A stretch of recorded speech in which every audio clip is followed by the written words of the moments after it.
दोस्तों मैं बताना चाहूँगा कि हम लोग कल रात से ही परेशान हैं। 800 के जो लोग हमारे सहयोगी थे, अमरेंद्र बाहुबली और विजय और बाकी उनके साथी, आज आप देख सकते हैं कि वो लोग अभी जेल के अंदर ही हैं, लेकिन उनके गार्जियन जो लोग भी हैं, सारे गार्जियन लोग आए हुए हैं। मैं चाहूँगा कि वो जो गार्जियन आए हुए हैं, जो 6800 के लिस्ट से जो पीड़ित हैं, आज मैं उन गार्जियनों से थोड़ा सा दो शब्द मैं सुनना चाहूँगा कि क्या हम लोग का न्याय इसी तरह से मिलेगा। हम लोग किशोर मात्र एक ही गलती थी कि हम लोग योगी जी के सामने केवल 6800 को नियुक्ति देने की बात हम लोग किए थे, और इतनी सी बात कहने के लिए आज हम लोग को जेलों में जाना पड़ा। तो मैं चाहूँगा कि आप जो है गार्जियनों से थोड़ा आप बात सुनने का प्रयास करें। सर, हमें आप ये बताइए कि हम लोग क्या सरकार से अपनी 6800 की न्याय मांगना क्या गलत है सर? क्या अगर न्याय मैं मांगूँ तो क्या मुझे जेल भेज देना चाहिए? नहीं, राम राज की यह सरकार है। राम राज में हमेशा दलितों का हनन हुआ है, और यह मोदी और योगी का जो राज है, यह राम राज है। राम राज में न्याय पाने के लिए राम को हटाना पड़ेगा। Yes sir. सर, आप भी कुछ दो शब्द बोलना चाहें, क्योंकि 800 पीड़ित हम लोग छात्र हैं और आप उनके गार्जियन हैं, तो हम लोग के अंदर जो भी पीड़ा है, गार्जियन के अंदर से क्या पीड़ा निकल रही है, मैं चाहूँगा इस यूट्यूब चैनल को देख करके लोग जाना है। और जो लोग सो चुके हैं 800 वाले, जिनके गार्जियन और जो लड़के, वो भी आएँ। कम से कम कदम से कदम मिलाकर हम लोग चलेंगे तो एक दिन वो दूर नहीं जो हम लोग नियुक्ति पत्र से दूर नहीं होंगे। तो सर, आप ये योगी मोदी की सरकार इतनी इनके अंदर जो है, चूँकि एक छत्र राज इनका हो गया है, राम राज कहते हैं कि ये राम राज में सबको न्याय मिलेगा, लेकिन ये राम राज का इतिहास उठा करके देखा जा, राम की भी इतिहास उठा करके देखा जा। एक शंभु ऋषि निर्दोष थे, दलितों को शिक्षा दे रहे थे, रामचंद्र जी स्वयं उनकी हत्या कर दिए। तो ये राम राज है। राम राज में योगी महाराज से बहुत उम्मीदें थी कि ये जो हमारे 69,000 जो भर्ती थी जी, जिसमें अगर सही न्याय ये किए होते तो हमारे 6800 जो ये छात्र हैं, ये सबकी नियुक्ति हो गई होती। लेकिन बड़ी उम्मीद के साथ सारे लोग कोर्ट गए। कोर्ट के बाद वहाँ से निर्देश हुआ कि उत्तर प्रदेश सरकार, योगी की सरकार, यह इन लोगों को न्याय दे देगी। लेकिन योगी जी महाराज जो है, आप लोगों पर यह जो इन्होंने निकाला था कि हम चुनाव के पहले हम इनकी नियुक्ति, शासनादेश निकाले थे कि हम इनको नियुक्ति देंगे, लेकिन आज तक इन्होंने नहीं दिया। तो हम सारे गार्जियन सारे बच्चों के साथ हैं, तन मन धन से साथ हैं, और अगर ज़रूरत पड़ी हम लोगों को धरना देने के लिए, बच्चों के लिए हम लोग जी जान लगा करके साथ देने के लिए तैयार हैं।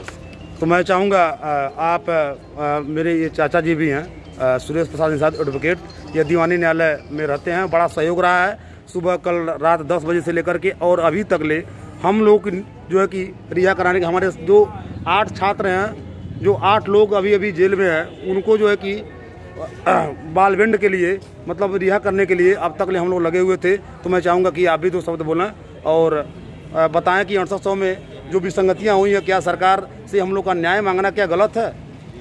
कतई गलत नहीं है। जो जिस तरह से सरकारों ने इस तरह से दमनकारी शक्ति चला रही है, जिस तरह से कल रात से ही सारे छात्र और छात्राएं, जितने शिक्षक के रूप में आज उनको होना चाहिए था, वो आज सड़क पर हैं और उनको गिरफ्तार करके जेल भेजा जा रहा है। कतई बहुत ही निंदनीय कार्य है। ये योगी और मोदी की सरकार निश्चित रूप से ये निंदा का काम कर रही है, और इस तरह से कतई नहीं होना चाहिए। उनको नियुक्ति देना चाहिए, जिस तरह से कही है ये योगी सरकार ने चुनाव के पहले कि हम इनको नियुक्ति देंगे, नियुक्ति पत्र देंगे, लेकिन उन्होंने सिर्फ उनका नाम सूची में निकाला, 800 आवेदकों का नाम निकाला, लेकिन उनको नियुक्ति पत्र अब तक नहीं दिया। वो भटक रहे हैं, लखनऊ से लगाए पूरे प्रदेश में दौड़ रहे हैं, घूम रहे हैं, उनको न्याय नहीं मिल रहा है।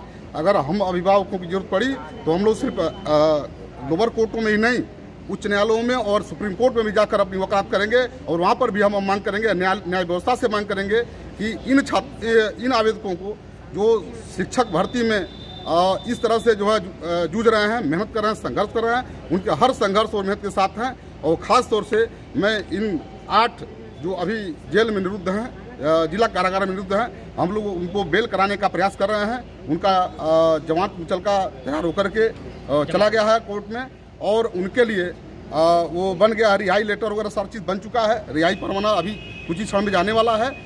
उनके हर कदम के साथ हम सारे गार्जियन हैं, तन मन धन से।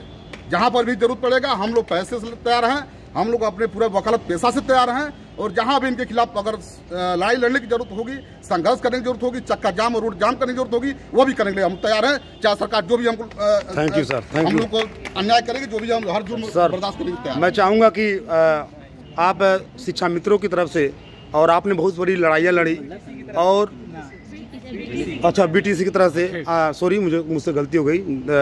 तो मैं चाहूँगा कि क्या 6800 के लिए हम लोग जो लड़ाई लड़ रहे हैं, क्या सर नियुक्ति के लिए अपनी हक मांगना क्या है गलत है? आप इसके बारे में दोस्तों। मैं तारकेश्वर शाही, विशिष्ट बीटीसी शिक्षक संघ का मैं प्रदेश का मंत्री हूँ और जिले का अपने गोरखपुर का अध्यक्ष हूँ। हक मांगना गुनाह नहीं है। यही जोगी जी जब मुख्यमंत्री नहीं थे, सांसद थे, तो मामूली से सवाल पे डीएम कार्यालय को घेरने का काम करते थे, धरना प्रदर्शन करने का काम करते थे। लोकतंत्र में अधिकार है। हमको महात्मा गांधी ने सिखाया है कि शांतिपूर्ण तरीके से अपनी बात कहने का एक तरीका है धरना और प्रदर्शन, और इसको अगर रोकने का काम एक करेगी सरकार तो निश्चित रूप से हिटलर के रास्ते पे चल रही है। और हिटलर का जो हश्र हुआ था, आने वाले समय में वही हश्र इनका भी होने जा रहा है। हम बिल्कुल, हमारा संगठन आपके प्रति पूरी संवेदना रखता है। आप जल्द से जल्द, हम ईश्वर से कामना करते हैं, जल्द से जल्द आप नियुक्ति पाएं और शिक्षक बने और बच्चों को पढ़ाने का काम करें, बच्चों को एक बेहतर नागरिक बनाने का काम करें। बहुत बहुत धन्यवाद। धन्यवाद जी। मैं धनंजय गुप्ता, मैं सभी साथियों से कहना चाहता हूं, अरे कुछ तो शर्म करो। यह तारकेश्वर जी के नेतृत्व में यहाँ पे ये सबड़ होते हुए भी पिछड़ों और दलितों की जो है इस सरकार का मंशा को उजागर किया, ताकि सबड़ भी जितने लोग ये सुन रहे हैं ये समझिए कि ये भी सरकार किसी की हितैषी नहीं है। बस नंबर सबका आने वाला है।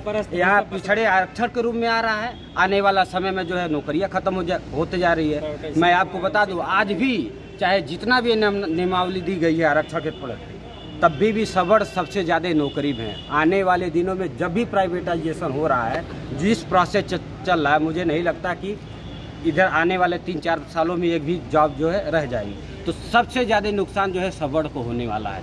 ये तो सिर्फ एक छलावा है, एक दिखावा है, ताकि एक एक करके जो है स्टेप वाइज जो है हम एक एक लोगों जैसे दबोच दें, कुचल दें, ताकि जो है हमारे रास्ते में कोई बाधा ना आए। धन्यवाद। ठीक, नहीं